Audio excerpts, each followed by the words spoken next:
Hi there, welcome back to my kitchen, the scene of course of the digital busking sessions and another song description. And I thought I'd talk about the song that I wrote for Katie Melua, or wrote with Katie Melua, Love is a Silent Thief. Because I've played that a few times on the shows over the last year or so, and also I've done it a couple of times live when we were able to do gigs. And it's a really interesting song to me because the whole situation surrounding it was really intriguing.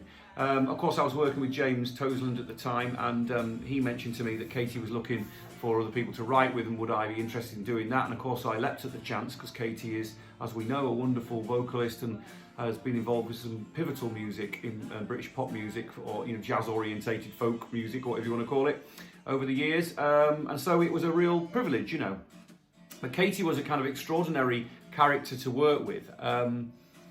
I spent a couple of days with her at her house in Holland Park, and I took loads of ideas. I was quite nervous when I went in, so I kind of prepared loads of ideas because I didn't know what she wanted to do and all the rest of it. So I presented I think I must have had maybe 12 ideas, and then we went through them all.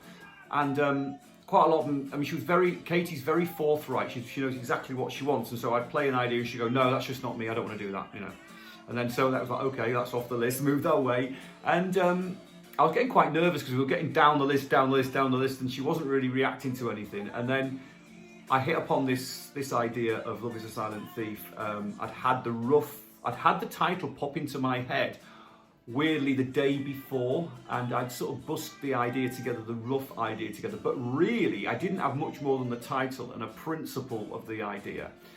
So I kind of played the embryonic version of it to her, and she immediately reacted to it. Oh, that's fantastic, that's epic. Oh, I can remember her saying all these things, and we spent maybe an hour working on the idea together. I'd spent a bit of time on the train writing a load of words for it as well, so I presented Katie with this kind of whole raft of lyrics, largely of which ended up on the song, but she did change, I think, 3 or 4 lines, but largely she left it as it was.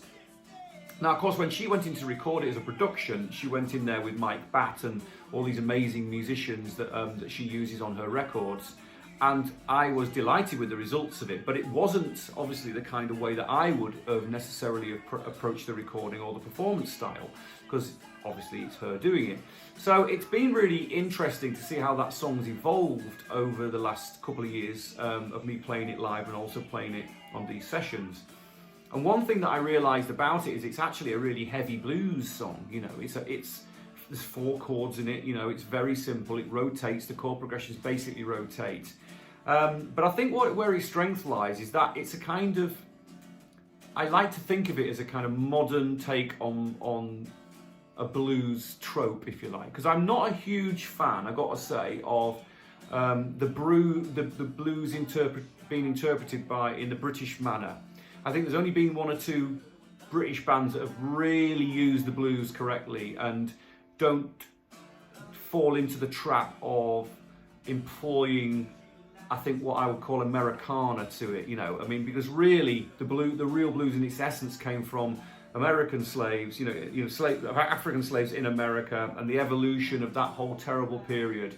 So it was chants and vocalizing of terror and the history that surrounds all that, and the misery associated with those poor people and what they had to go through, and how that then evolved and then became an American art form.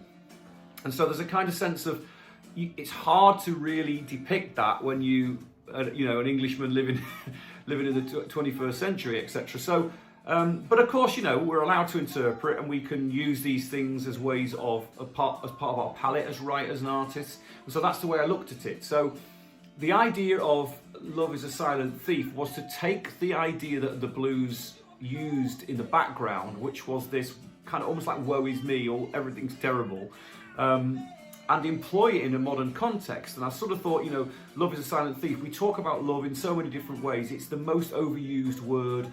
I love you, darling, oh, I love that, we love this, It's the most overused word in the English language, probably, I would say, or certainly one of them.